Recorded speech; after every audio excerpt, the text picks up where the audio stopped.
people Yeah. who are still on the ground, I don't think, I wouldn't say that they're of a fanatical bent, but I would argue that the fanatical elite has forged such tight bonds to the state now. It would be almost impossible for reasonable Israelis on the ground, and I know a few of them, and they're fighting the good fight, Ori Goldberg in particular. But there's only so much you can do when the cards are stacked against you. They have Yeah. no cards, right? Politically. Yeah. And I think, a lot of people have the mindset that once Netanyahu is gone, then something will happen. But I'm not sure that's true. I think Mm, you're right. I think that the sort of hardcore ethnic cleansing wing of Israeli political society have really dug in. And they it'll be have. really hard to dig them out. And you're also right. Like so many of the people that were necessary to create the peace have fled. Mm, They've just hit the yeah, road. yeah, The only positive side to that is it hurts Israel's economy long term. And I think as Israel's economy gets weaker and weaker and weaker, it'll incentivize the Israelis to start to think about negotiating a deal. If mm, I were the Israelis, I'd want to negotiate the deal right now because they still have all the cards. Like, yeah, why yeah. wait until you start to get weak to negotiate? Negotiate from your position of strength. Mm, But again, human beings are emotional beings, not rational beings, and I think they're so blinded by trauma and fear and anger and hatred that they can't see straight. mm, Which is, it's a tragedy. But I guess the other end of it is it makes it that much more important for everybody else to try to make space for that trauma and try to listen yeah. to the Israeli side of things and try to say, yes, I hear you, I acknowledge what you're thinking, so that it can be deflated over time. Because Mm, at this point, right, what's the threat Hamas poses to Israel? It has no military ability to finish Israel off. Like, it is not a threat. It could do yeah. terrorism and kill Israelis from time to time, but it poses no serious threat to the state of Israel. Mm, So this reaction from a military standpoint is completely purely illogical. It mm, mm. serves no purpose other than genocide. Well, I suppose if I was speaking from a Netanyahu perspective, you could say, well, Hamas did invade southern Israel. It was like an army of invasion and and did some horrible things while it was on Israeli soil. But then I would also counter that with, well, what happened to the vaunted Israeli security services?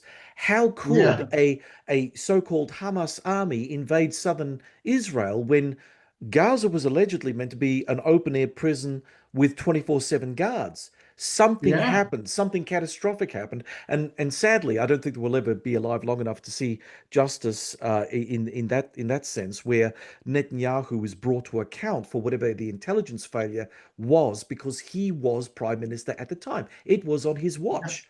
And, Yes. obviously he has to have some accountability for that action. But, so long as he's prime minister and so long as he's got a weird section of the Knesset supporting him, he's safe. He's safe from prosecution. He's dead. And Yeah, he's safe from prosecution for criminal activity that he's done. indeed, He indeed he needs is. to stay in Oh. his position to prevent himself from going to prison. Well, from going from one extreme politician to another, going to the Yeah, European theater. So we've got Vladimir Putin. Now, it's been interesting watching how this war has changed. On the one side, the Ukrainians were barely hanging on. The Russians yeah. kept on pressing, but at massive cost to the Russian soldiery. I mean, the meat grinder really was a meat grinder in the realest possible sense. But can Vladimir Putin now withstand Ukraine's long-range strikes on Russia's oil and gas facilities? I mean, if those revenues shrink as a consequence of Ukrainian military action, does Putin's political legitimacy shrink with them? So I'm going to take a lesson from World War II. Mm, The United States and Great Britain bombed the living hell out of Europe, not just Germany. And yeah. we also bombed the countries we were liberating. We bombed everything. It was so bad. We made a list of the cities we weren't going to bomb, and they fit easily on both hands, right? it's not, I don't think it was a full 10 cities that we just, Paris, Rome, Heidelberg, Prague, Mm, like mm. we picked a group of cities we weren't going to obliterate and just bombed everything else. Yeah. None of that did anything to accelerate the war's end. In fact, there's a bunch of evidence that when you bomb a city, you prolong the war because it becomes that much harder for you to invade and capture the city because you've just rubbled the streets. It's Yeah. hard to get tanks through, Yep. and then the defenders are taking the rubble and building little fortifications and traps everywhere. Mm, So, in other words, if you want to capture a city, don't bomb it in advance. mm. But we also bombed Germany's oil infrastructure. We went after Germany's oil infrastructure. We bombed Ploesti oil field in Romania. We bombed the refineries in Hamburg. Like any chance we got, we also went after that. Mhm. All the evidence points to that did accelerate the end of the war. Going Mm. after Germany's oil capacity was devastating. I think the same is true for Russia. Russia Yeah. is surviving in part because it's discounted oil. And so countries that maybe were, a little reluctant to buy oil from Russia are like, no, but it's so cheap, I have to.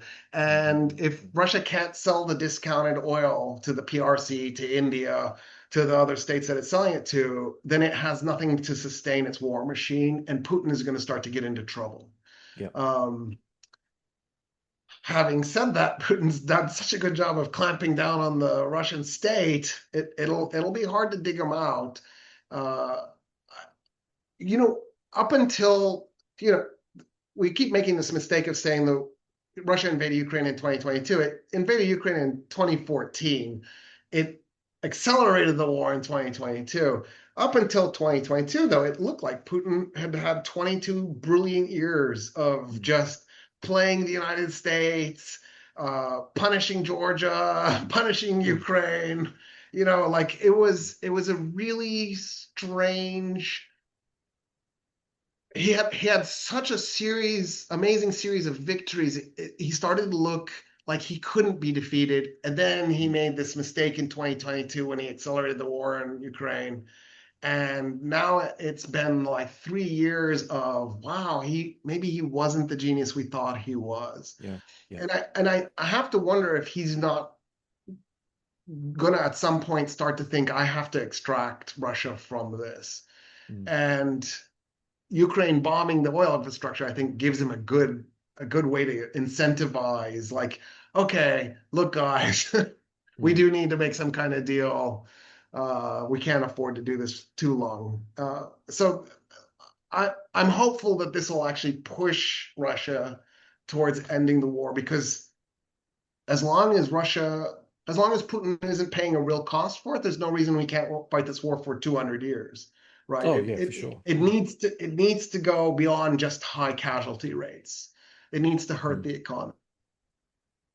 You made mention a couple of times in this interview, which I think is really good because it really drills down on what I also believe, and that is that we are emotional creatures and we are powered not by logic, we're powered by the weirdness in our own heads. So if we Yeah. look at that and we see Putin as just a normal human being who has the same foibles as everyone else, so Putin has insulated Moscow and St. Petersburg from the pain of his special military operation against Ukraine. But if fuel runs short in these cities, affecting his oligarchs and other wealthier Russians, does that force Putin's hand or does it shorten his rule? I mean, will Putin then, in an act of desperation, officially declare war against Ukraine? And what would such a move mean for Putin and for Russia? I mean, I don't know that it'll change that much because I mean, this is me reading Putin. It feels to me like he's invested so much of his identity, his own personal identity, not Mm, just his public persona, yeah, in winning in Ukraine.